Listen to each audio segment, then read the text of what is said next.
La phrase est tombée dans le silence soudain de la salle à manger. Un silence que seule la mastication peut créer. Ta dinde est toujours un peu sèche, maman. C'était Sophie, ma belle-fille. Elle l'a dit avec un petit rire, comme si elle partageait une blague innocente entre nous. Elle a même posé sa main sur le bras de mon fils, Marc, qui a hoché la tête en signe d'accord. Mark. Mon fils. Il n'a pas dit un mot.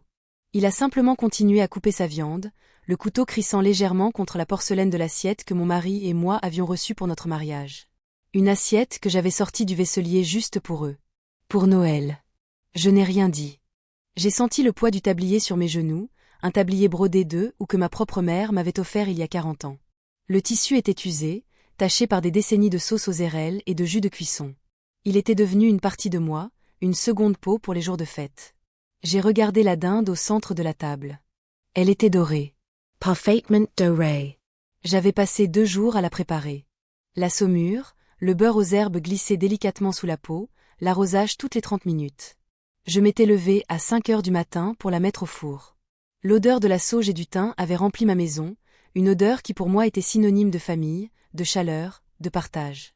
C'est vrai, a ajouté Marc, enfin. Sa voix était neutre, presque factuelle. Peut-être que l'année prochaine, on devrait essayer une autre méthode. J'ai vu une recette sur Internet. Une cuisson lente. L'année prochaine. Le coup a été plus fort que le premier. Il n'y avait pas de méchanceté dans son ton. C'était pire. Il y avait de l'indifférence. Une suggestion pratique, comme on parlerait de changer une ampoule grillée. J'ai regardé mes mains posées sur le tablier. Elles ne tremblaient pas. Pas encore. J'ai senti le regard de ma petite fille, Chloé, posé sur moi. Elle avait 16 ans. Elle n'a rien dit non plus, mais dans ses yeux, j'ai vu une lueur de honte. Honte pour ses parents. C'était la seule chose qui me réchauffait un peu le cœur. Le reste du repas s'est déroulé dans un brouillard. J'ai servi la purée, les haricots verts. J'ai souri. J'ai demandé à Marc comment se passait son travail. J'ai complimenté Sophie sur sa nouvelle coupe de cheveux. J'ai joué mon rôle. La matriarche silencieuse, celle qui absorbe les petites cruautés et les transforme en paix familiale. C'était mon travail. Je l'avais fait pendant des années. Quand le dessert est arrivé, la bûche que j'avais mis 3 heures à rouler et à glacer, Sophie a soupiré. Oh, je ne devrais pas. Tout ce sucre. Elle en a pris une toute petite part, qu'elle a à peine touchée. Marc, lui, était sur son téléphone. Il répondait à un courriel professionnel. À la table de Noël. Après le café, ils se sont levés, soudainement pressés. Il faut qu'on y aille, les enfants sont fatigués, a dit Sophie, bien que les 2 plus jeunes, Léo et Tom, couraient dans le salon, pleins d'énergie grâce au sucre qu'elle-même disait éviter. Ils ont enfilé leurs manteaux dans le couloir. Des manteaux chers, en laine épaisse. J'ai distribué les cadeaux que j'avais emballés avec soin. Des livres pour les enfants, une écharpe pour Sophie, un portefeuille pour Marc. Ils m'ont donné le leur. Une boîte de chocolat d'une marque que je n'aimais pas et un appareil pour mesurer la tension. Pour surveiller ta santé, maman. Pratique. Sur le pas de la porte, Marc m'a embrassé sur la joue. Son baiser était rapide, sec. Merci pour le repas, maman. On se rappelle dans la semaine. Et ils sont partis. La porte s'est refermée, coupant net le bruit de leur voix et de leurs pas. Le silence est revenu, mais il était différent maintenant. Il n'était plus paisible. Il était lourd. Vide. Je suis restée dans le couloir pendant un long moment. L'horloge comptoise de mon grand-père égrenait les secondes. Tic. Tac. Chaque tic-tac semblait marteler les mots dans ma tête. Toujours un peu sèche. L'année prochaine. Je suis retournée dans la salle à manger. La table était un champ de bataille. Des assiettes à moitié finies, des verres tachés de vin, des miettes de pain sur la nappe blanche que j'avais repassée le matin même. Au centre, la carcasse de la dinde. Mutilé. Rejeté. C'est là que ça s'est produit. Pas une explosion de colère. Pas un torrent de larmes. C'était plus calme que ça. C'était une clarté. Une clarté froide et absolue, comme un paysage d'hiver après une tempête de neige. J'ai regardé mon reflet dans la porte vitrée du vaisselier. J'ai vu une femme de 70 ans, les cheveux gris coupés courts, le visage marqué par les années. Une femme qui portait encore son tablier. Lentement, j'ai dénoué les liens dans mon dos. Le geste était délibéré. J'ai plié le tablier en 4, en lissant les plis avec la paume de ma main. Je l'ai posé sur le coin de la table, à côté de la boîte de chocolat et de l'appareil pour mesurer la tension. C'était fini. Je ne savais pas encore ce qui était fini, mais je savais que c'était irrévocable. Une porte venait de se fermer dans mon cœur, aussi sûrement que la porte d'entrée s'était refermée sur eux. Et je savais, avec une certitude qui me glaçait les os, que je ne la rouvrirais jamais. Je n'ai pas fait la vaisselle ce soir-là. J'ai tout laissé sur la table. Le désordre, les restes, les preuves de leur passage. Je suis montée dans ma chambre, j'ai enlevé ma robe de fête et j'ai enfilé un vieux pyjama en flanelle. Je me suis assise dans le fauteuil près de la fenêtre. La neige commençait à tomber, de gros flocons silencieux qui recouvraient le monde d'un manteau blanc.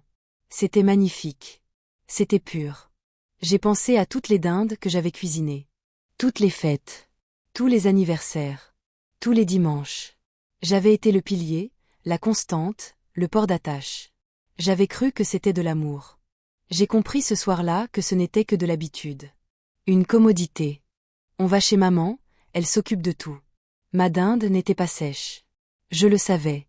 J'avais mangé une bouchée avant de la servir. Elle était juteuse, tendre. Le problème n'était pas la dinde. Le problème, c'était moi. Ma présence était devenue si acquise qu'il ne prenait même plus la peine de mentir par politesse. Le lendemain matin, je me suis réveillée avec la même clarté froide. Le soleil brillait sur la neige fraîche. La maison était silencieuse. La table en bas était toujours en désordre. Je suis descendue. J'ai préparé une tasse de thé noir, fort, sans sucre. J'ai bu la première gorgée debout, face à la table. Puis, méthodiquement, j'ai commencé à nettoyer. Mais je ne nettoyais pas comme d'habitude. Chaque geste était différent. J'ai pris les restes de la dinde. Je ne les ai pas mis dans des boîtes en plastique pour qu'ils les emportent plus tard. Je les ai mis dans un sac et je les ai jetés à la poubelle. J'ai fait de même avec la purée, les haricots, la bûche à moitié entamée. J'ai empilé les assiettes dans l'évier. Le bruit de la porcelaine qui s'entrechoquait était sec, définitif. J'ai rempli l'évier d'eau chaude et de savon. J'ai lavé chaque assiette, chaque verre, chaque couvert. Je ne pensais à rien. J'étais une machine. Une machine qui effaçait les traces. Quand tout a été propre et rangé, j'ai enlevé la nappe. Je l'ai secouée par la fenêtre arrière, regardant les miettes tomber sur la neige immaculée. Je ne l'ai pas mise dans le panier à linge pour la laver. Je l'ai pliée et je l'ai mise dans un sac avec le tablier. Puis je me suis assise à la table de la cuisine, désormais nue et propre. J'ai sorti un carnet et un stylo. C'était mon carnet de comptes, mais ce jour-là, il allait servir à autre chose.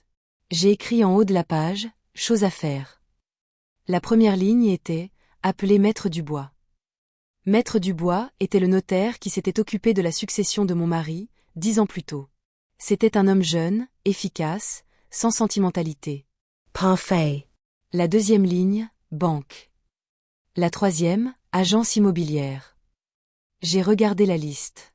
Elle était courte, mais elle contenait tout un monde. Un monde nouveau. Un monde sans dinde de Noël. Je n'ai pas appelé tout de suite. J'ai attendu. J'ai savouré le silence de ma maison propre. J'ai fait une promenade dans la neige. Le froid me pinçait les joues. C'était vivifiant. Je me sentais plus éveillée que je ne l'avais été depuis des années. Le téléphone a sonné dans l'après-midi. C'était Marc. Je n'ai pas répondu. Je l'ai laissé parler à mon répondeur. Maman? Juste pour te dire qu'on est bien rentré. Les enfants ont adoré leur cadeau. Rappelle-moi. Sa voix était enjouée, inconsciente. Il n'avait rien vu. Rien senti. J'ai effacé le message sans l'écouter jusqu'au bout. C'était un geste puissant. Le clic du bouton « Supprimer » a résonné dans la cuisine silencieuse. C'était le premier d'une longue série. Le lendemain, j'ai appelé Maître Dubois. Sa secrétaire m'a donné un rendez-vous pour la semaine suivante. Sa voix était professionnelle, distante. J'aimais ça. Puis j'ai appelé ma banque. J'ai pris rendez-vous avec mon conseiller. Je n'ai pas encore appelé l'agence immobilière. C'était l'étape la plus difficile. Cette maison. C'était toute ma vie. Chaque recoin portait un souvenir. Le seuil de la porte usé par les pas des enfants. La marque sur le mur de la cuisine où Marc, à 6 ans, avait mesuré sa taille. Le rosier dans le jardin que mon mari avait planté pour notre 10e anniversaire. Vendre la maison, c'était vendre ma vie. Mais la vie que j'avais vécue dans ces murs était terminée. Il était temps d'en commencer une autre. La semaine qui a suivi a été étrange. Marc a rappelé 2 fois. J'ai supprimé les messages. Sofía envoyé un texto. Une photo des enfants jouant avec leurs nouveaux jouets. Il te remercie encore. Besous. J'ai regardé la photo. Mes petits-enfants. Je les aimais, bien sûr. Mais leur image était désormais filtrée par la froideur de leurs parents. J'ai supprimé le message. Je passais mes journées à trier. J'ai commencé par le grenier. Des boîtes de souvenirs. Des dessins d'enfants. Des bulletins scolaires. Des jouets cassés. Je n'ai pas ressenti de nostalgie. J'ai ressenti une immense fatigue. La fatigue d'une vie passée à conserver les reliques d'un bonheur qui n'était peut-être qu'une illusion. J'ai fait 3 piles. Garda. Donner. Jita. La pile jetée était la plus grande. Je remplissais des sacs poubelles avec une efficacité redoutable. C'était un nettoyage. Une purification. Dans une vieille malle, j'ai trouvé les robes de baptême. Le costume de marin de marque. Les lettres que mon mari m'écrivait quand il était en déplacement. J'ai gardé les lettres. J'ai mis le reste dans la pile donnée. Une autre famille en ferait bon usage. Une famille qui, je l'espérais, créerait de vrais souvenirs. Le jour de mon rendez-vous chez Maître Dubois, j'ai mis mon plus beau manteau, celui que je gardais pour les grandes occasions. Je me sentais calme, déterminé. Son bureau était impersonnel, moderne. Des murs gris, des meubles en métal et en verre. L'odeur était celle du papier et du café fort. Maître Dubois m'a accueilli avec une poignée de main ferme. Madame Leclerc. Asseyez-vous, je vous en prie. Que puis-je faire pour vous? Je suis allé droit au but. Je souhaite revoir mon testament. Et annuler la procuration que j'ai donnée à mon fils. Il n'a pas sourcillé. Il a simplement ouvert un dossier sur son ordinateur. Très bien. Voyons voir. Il a tapé quelques instants. La procuration est générale. Elle donne à monsieur Marc Leclerc un accès complet à vos affaires en cas d'incapacité. Je ne suis pas incapable, ai-je dit, ma voix plus ferme que je ne l'aurais cru. Je n'en doute pas, madame Leclerc. Nous allons rédiger une révocation immédiate. Concernant votre testament. Nous avons passé en revue l'ancien document. Tout allait à Marc. La maison, les économies, les quelques bijoux de famille.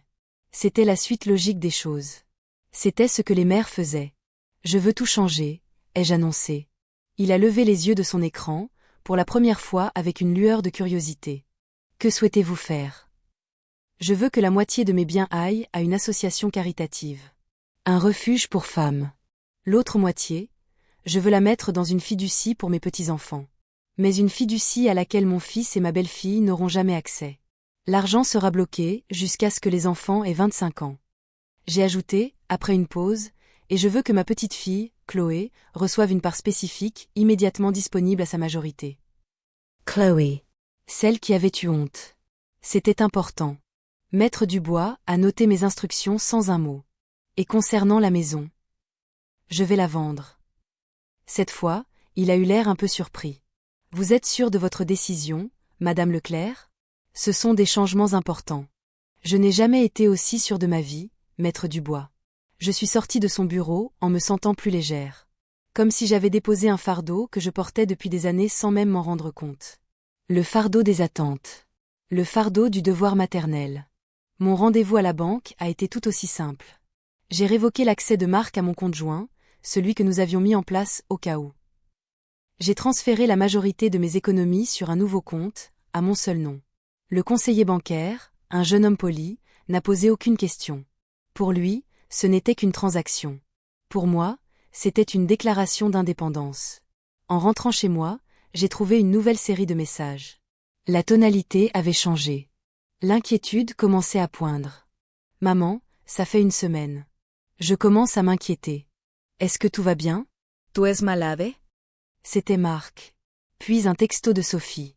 Hélène, si vous ne répondez pas, nous serons obligés de passer. Nous sommes inquiets. Vous. Elle était passée au vouvoiement formel et distant, une technique qu'elle utilisait quand elle était contrariée. Leur inquiétude n'était pas pour moi. C'était pour eux.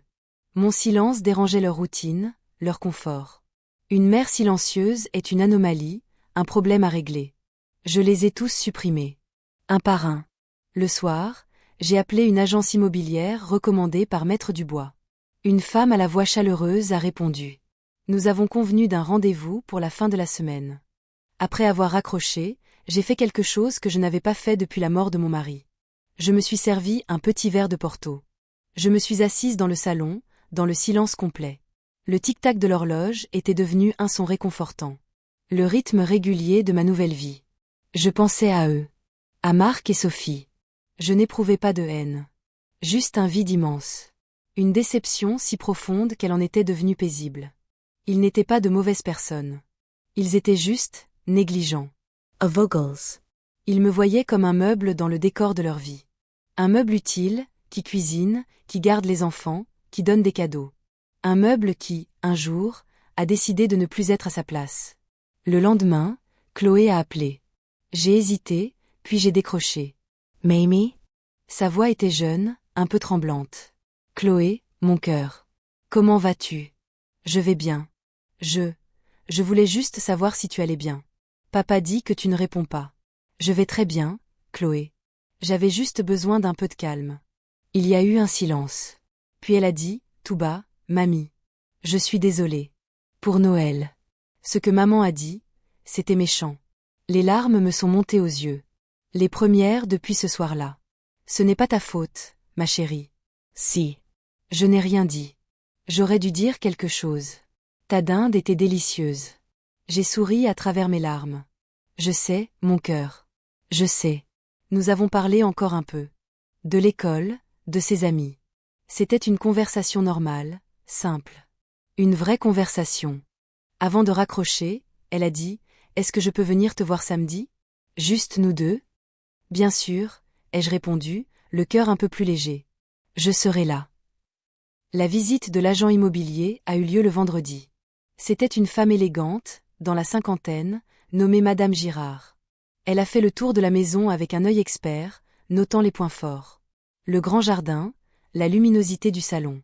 C'est une belle maison, a-t-elle dit. Pleine de souvenirs, j'imagine. Les souvenirs ne sont pas inclus dans la vente, ai-je répondu avec un léger sourire. Elle m'a souri en retour. Un sourire de compréhension. Vous avez raison. Alors, parlons chiffres.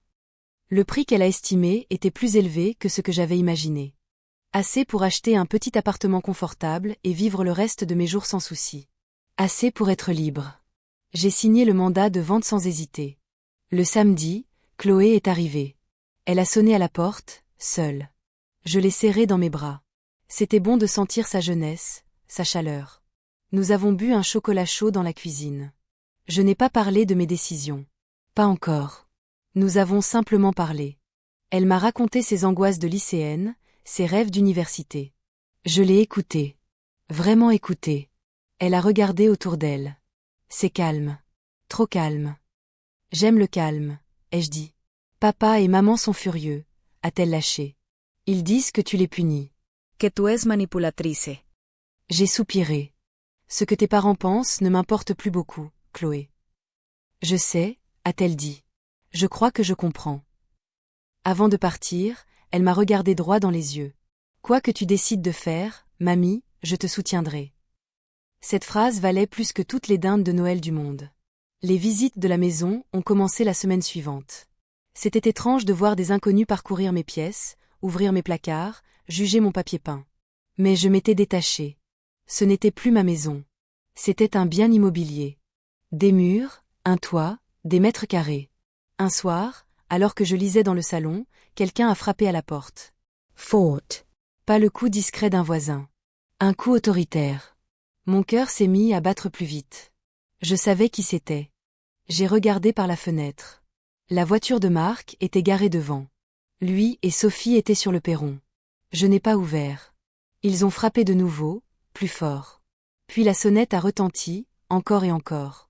J'entendais la voix de Marc, étouffée par la porte. Maman. Ouvre.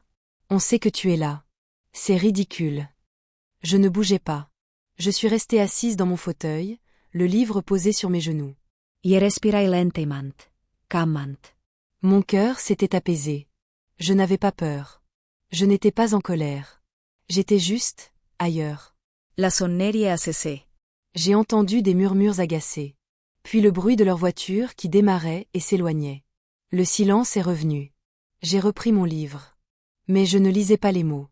Je regardais la porte. La barrière entre mon monde et le leur. Une barrière que j'avais érigée. Solide.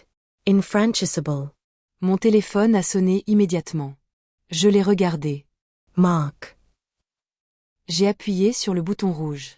Puis il a sonné de nouveau. Sophie. J'ai fait de même.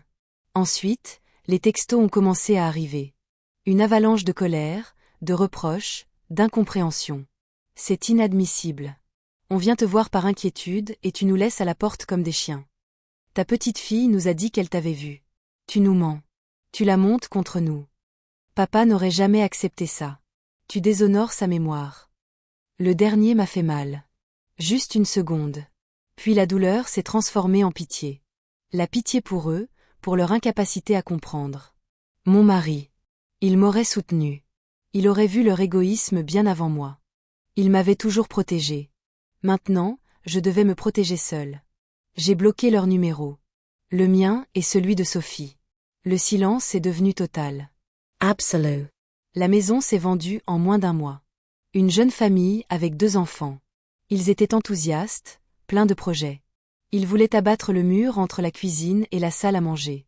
Créer un espace de vie ouvert. J'ai souri. C'était bien. Cette maison avait besoin d'une nouvelle vie, d'un nouvel air. J'ai trouvé un petit appartement dans un immeuble moderne, en centre-ville. 2 pièces, une cuisine ouverte, un petit balcon. C'était lumineux, facile à entretenir. Il n'y avait pas de jardin à tondre, pas de grenier à encombrer.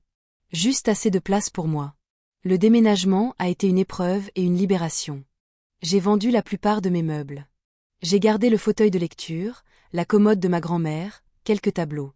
Et les lettres de mon mari. J'ai emballé mes livres, ma vaisselle pour une personne, mes vêtements. Chaque carton fermé était un adieu à mon ancienne vie. Je n'ai pas pleuré. Le jour de la signature finale, j'ai marché une dernière fois dans la maison vide. Le soleil dessinait des carrés de lumière sur le parquet. Mes pas résonnaient. La maison semblait plus grande, pleine de possibilités. J'ai posé ma main sur le mur froid du couloir. Au revoir, ai-je murmuré. Et je suis partie sans me retourner. Ma nouvelle vie a commencé. Une vie de petits rituels. Le café du matin sur mon balcon, en regardant la ville s'éveiller. La promenade jusqu'au marché pour acheter des légumes frais. Les après-midi passés à la bibliothèque. Je me suis inscrite à un club de lecture, à un cours de poterie. J'ai rencontré des gens.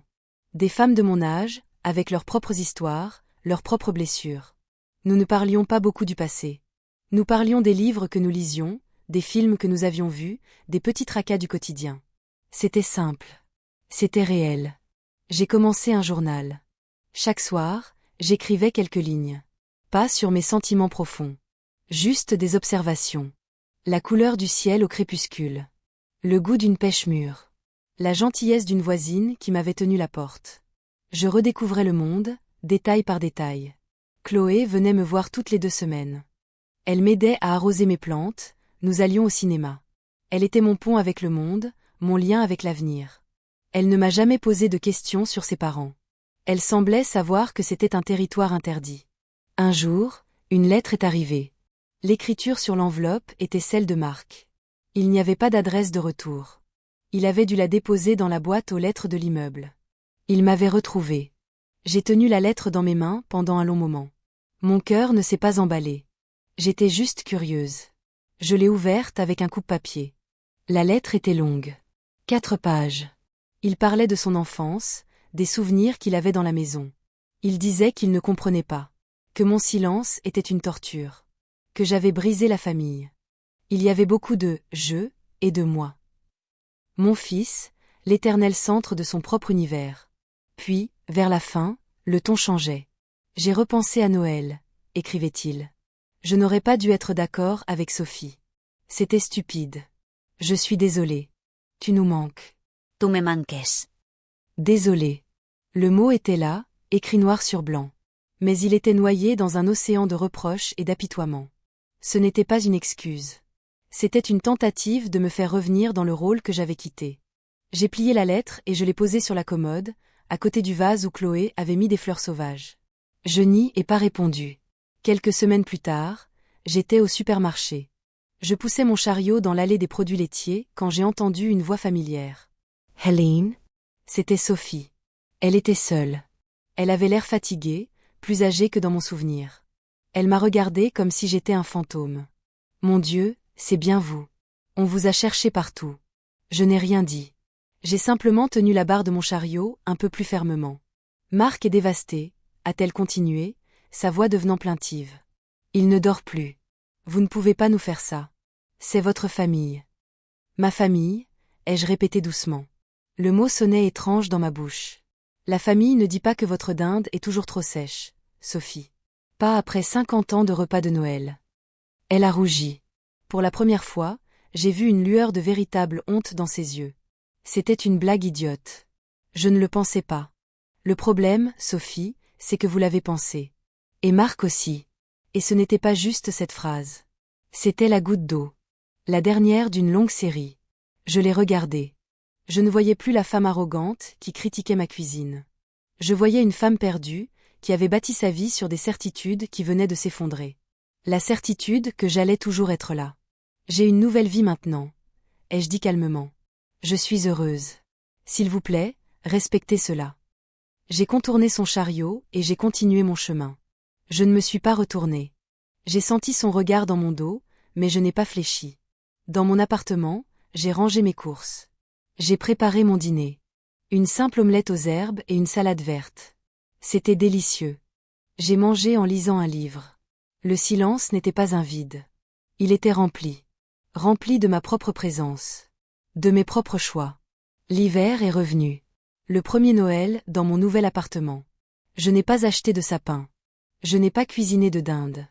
J'ai décoré mon balcon avec une simple guirlande lumineuse. Le 24 décembre, je suis allée à un concert de musique classique avec une amie de mon club de lecture. C'était magnifique. En rentrant, la neige tombait, comme l'année précédente. Mais cette fois, elle ne semblait pas froide et pure. Elle semblait douce et réconfortante. Le jour de Noël, Chloé est venue déjeuner. J'avais préparé un poulet rôti. Pas une dinde.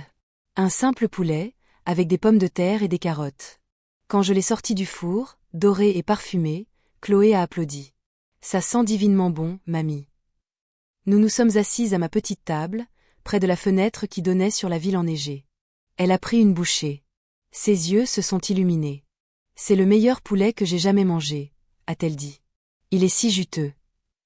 J'ai souri. Un vrai sourire, qui venait du plus profond de mon être. C'est parce qu'il est fait avec amour, ai-je répondu. Et seulement pour les gens qui le méritent. Nous avons mangé, nous avons ri. Elle m'a offert un livre de poésie. Je lui ai offert un chèque pour son futur permis de conduire. Après son départ, j'ai fait la vaisselle. J'ai nettoyé ma petite cuisine.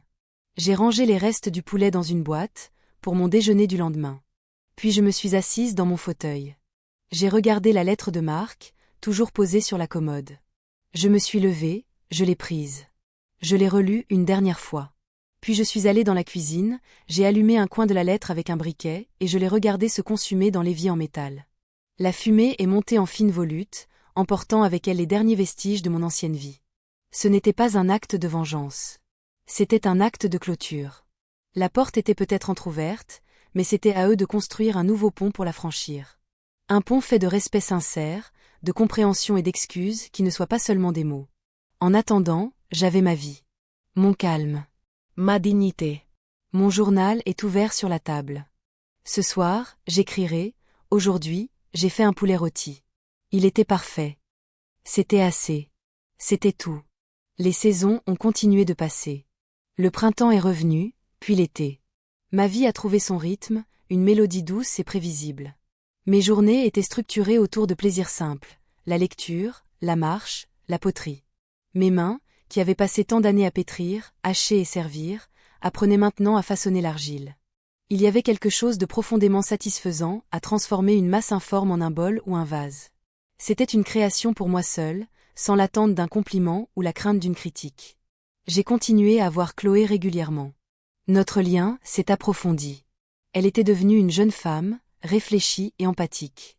Elle me parlait de ses projets d'étudier la littérature à l'université, et je voyais dans ses yeux la même passion que j'avais eue à son âge, une passion que la vie et les devoirs familiaux avaient lentement érodée.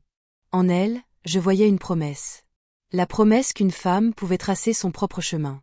Parfois, elle mentionnait ses parents. Les nouvelles étaient rares, filtrées par sa loyauté envers nous deux. Marc était devenu plus silencieux, plus renfermé. Sophie essayait de compenser en organisant des activités familiales forcées, des week-ends à la campagne qui semblaient, d'après Chloé, tendus et artificiels. L'équilibre de leur petit monde avait été rompu. Le pilier qu'ils avaient toujours tenu pour acquis avait disparu, et ils ne savaient pas comment reconstruire. Je n'ai ressenti aucune satisfaction à entendre cela. Seulement une tristesse distante.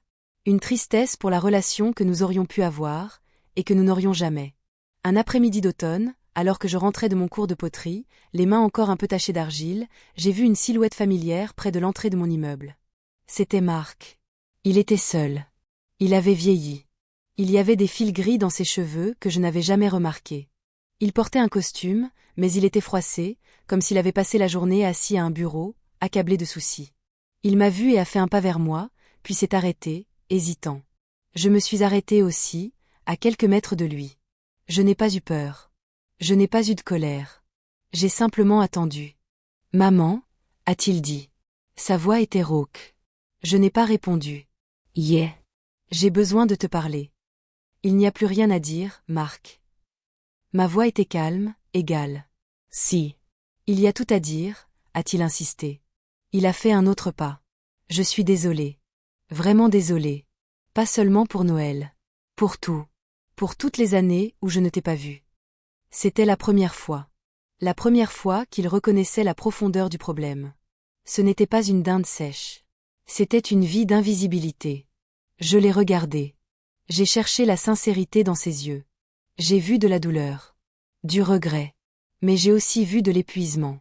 L'épuisement d'un homme qui avait perdu ses repères. « Pourquoi maintenant, Marc ?» ai-je demandé. Il a eu un rire amer. Parce que tout s'écroule. Sophie et moi, ce n'est plus pareil. Les enfants le sentent. La maison est silencieuse. Comme la tienne l'était après notre départ. J'ai compris ce que tu as dû ressentir. Alors c'était ça.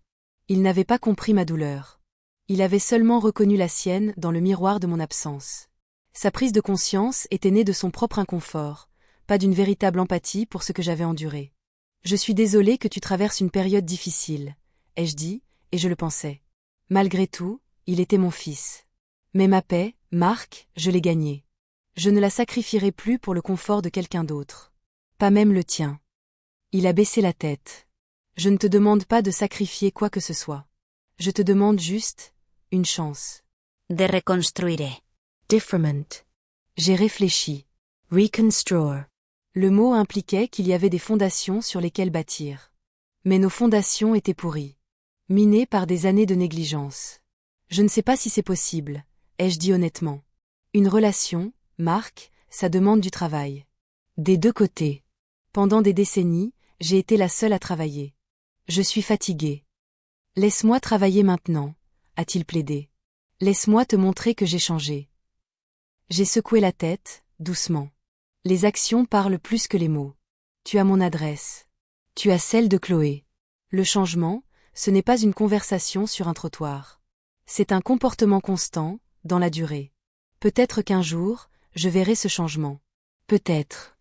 Je l'ai contourné et je suis entrée dans le hall de mon immeuble.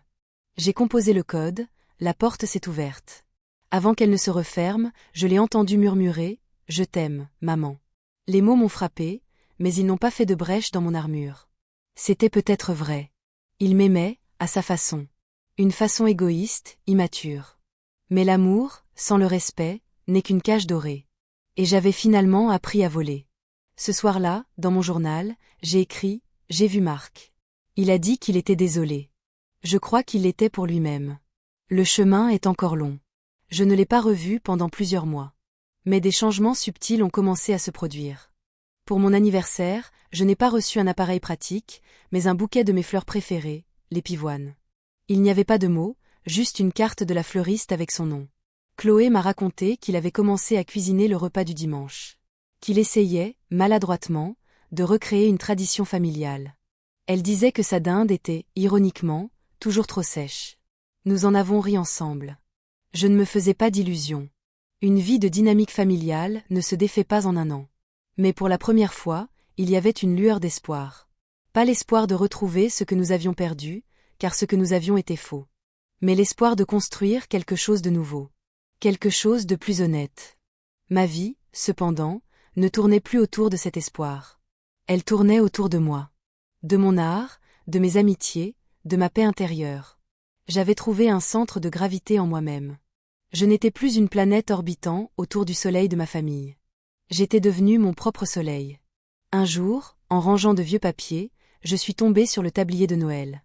Je l'avais gardé, mis au fond d'un tiroir avec la nappe. Je l'ai déplié. Les broderies d'œufs où étaient un peu passées. Je pouvais presque sentir l'odeur fantôme de la sauge et du thym. Je ne l'ai pas regardé avec tristesse. Je l'ai regardé comme un artefact d'une autre époque, d'une autre femme. Une femme que je respectais pour sa force et son endurance, mais que je ne reconnaissais plus tout à fait. J'ai pris des ciseaux. Et, avec un geste précis, j'ai découpé un petit carré de tissu brodé. Je l'ai mis dans une petite boîte avec les lettres de mon mari. Le reste du tablier, je l'ai jeté. Ce n'était plus un symbole de servitude. C'était juste un morceau de tissu. Le pouvoir qu'il avait eu sur moi, je le lui avais retiré. Ma vie est simple maintenant. Elle est calme. Certains pourraient la trouver solitaire, mais je ne suis jamais seule. Je suis en ma propre compagnie, et j'ai appris à l'apprécier. Je sais que l'histoire n'est pas finie. Les relations humaines sont compliquées, mouvantes. Peut-être que Marc continuera à faire des efforts. Peut-être qu'un jour, nous pourrons nous asseoir à la même table, non pas en tant que mère et fils dans leurs rôles assignés, mais en tant que deux adultes, avec leurs failles et leur histoire. Mais si cela n'arrive pas, ce n'est pas grave. J'ai survécu. Plus que ça, j'ai vécu. Je pose mon stylo. Le soleil se couche sur la ville, peignant le ciel de couleurs orange et violettes. Mon appartement est baigné d'une lumière douce. L'horloge de mon grand-père n'est plus là pour égrener les secondes. Je n'en ai plus besoin. Le temps ne me presse plus. Il m'appartient. Sur la petite table du balcon, un pot en argile que j'ai fabriqué est rempli de terre. Demain, j'y planterai des graines de basilic. Je regarderai quelque chose grandir. Pas par devoir, mais par pur plaisir.